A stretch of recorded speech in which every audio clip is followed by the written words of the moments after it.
This is Canada. This is where I live. A place of roads, where painted lines mean something, limits that cars adhere to. This is the country where I live. People take care,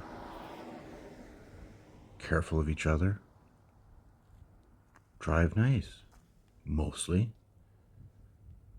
and then there's this.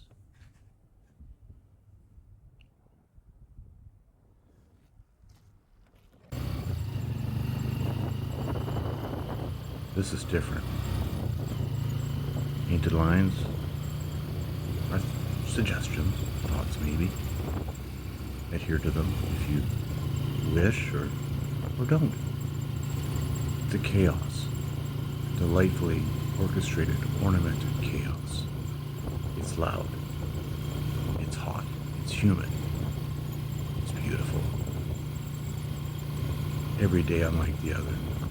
Every trip, mostly unlike the other. Where you're going is not just a journey, not just another stop in a boring day.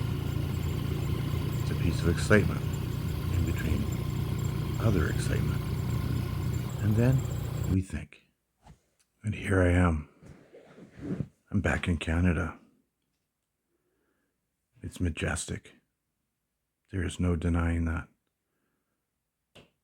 The ocean, beautiful, stretches to the horizon, even with the States in the way. But I get to borrow the magnificent view of their mountains, rising up out of the ocean. It is beautiful. It is stunning. Boats, waves. On a good day, there's seals and whales, always birds. There's no denying that this part of Canada is beautiful. Looking at the States right now, much of the world's commerce passes through these areas. America's Navy, our Navy, freighters from a million different companies bringing their goods, their wealth to the West. It is beautiful. It is busy. It is rich. So why is it that I'm drawn to begin this series of videos?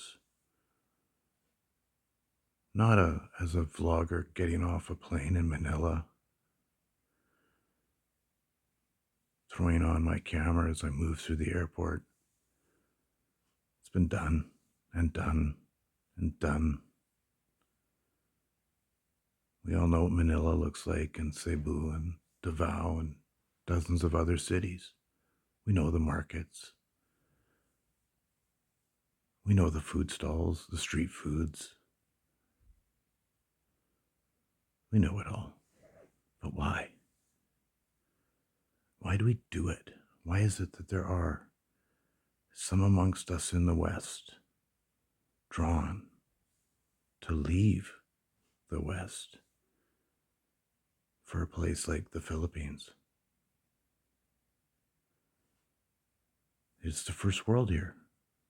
Boats, wealth, multi-million-dollar houses are normal. Having a car, 2 or 3. Nobody bats an eye. There's no shortages in the grocery stores. You can afford what you want. And if you can't, there's resources. You can go get it. There's help. There's EI. There's resources for those of us that slip through those economic nets and need a little help from time to time. but I've been to the Philippines now. And I've seen it through the eyes of another person who has not been to the West, who's been born and raised in the Philippines, sees it through the eyes of a Filipina. And our meeting, our exchange of opinions and ideas and understandings has been very humbling. To try and explain my world to her, for her to explain her world to me. It's better lived. And so I did. We left Manila, went away from the air-conditioned hotels and the beautiful swimming pools and the air-conditioned restaurants, and the Jollibees and the 7-Eleven on every corner. We went to the province. And I'm sure her relatives took great pleasure in seeing me learn how to wash myself under a pump, sleep on a concrete floor. Yeah, learn what a taboo is,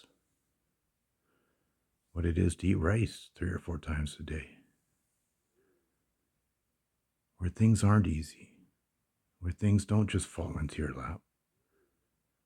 If you want to do something, you have to think it through. You have to plan it. You depend on people. People are your allies, not just your family. You need them. Life is lived on a much, much narrower thread, on a much finer line. Coming from the West, I had no conception of that. How careful she is with money. How everything is thought through.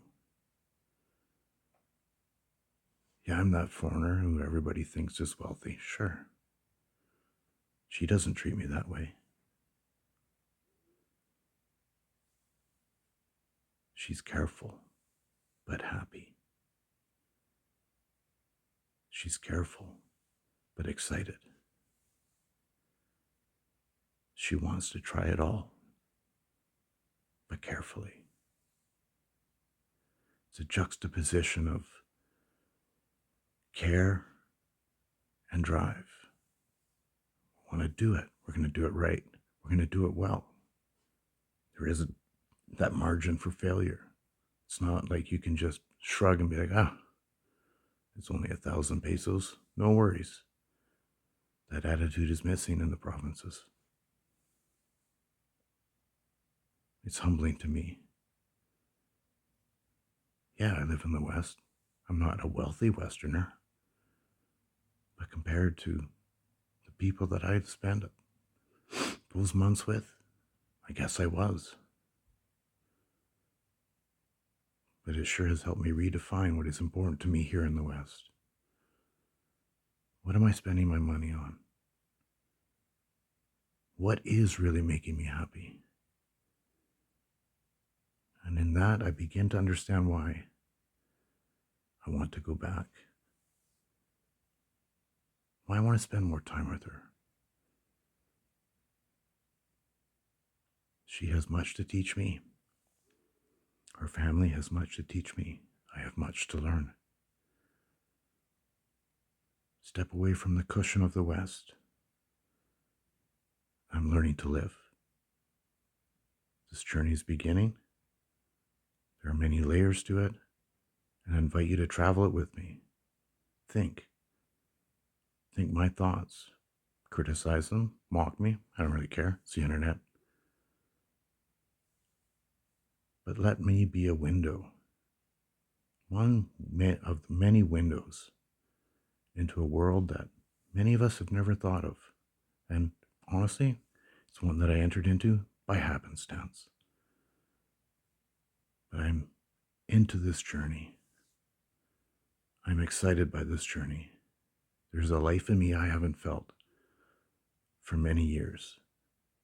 The West can make you jaded. Everything is easy. You can have what you want. If you can't have it, you can buy it. But to have something that you can't buy, that can be taken from you so easily, gives it a preciousness and a utility that you don't always accept here, where everything is taken for granted. Share this journey with me. You might even influence how I make this journey. You will hear from her. You will hear from both of us. You will see how our journey unfolds. You will see the steps we take, the mistakes we make, the happiness, and probably the sadness at times. But it's all part of the human condition. It's all part of living. If I can't feel the extremes of emotion, if I can't feel the extremes of living, am I really living? I'll leave you with that thought and the rest of the Olympic Peninsula.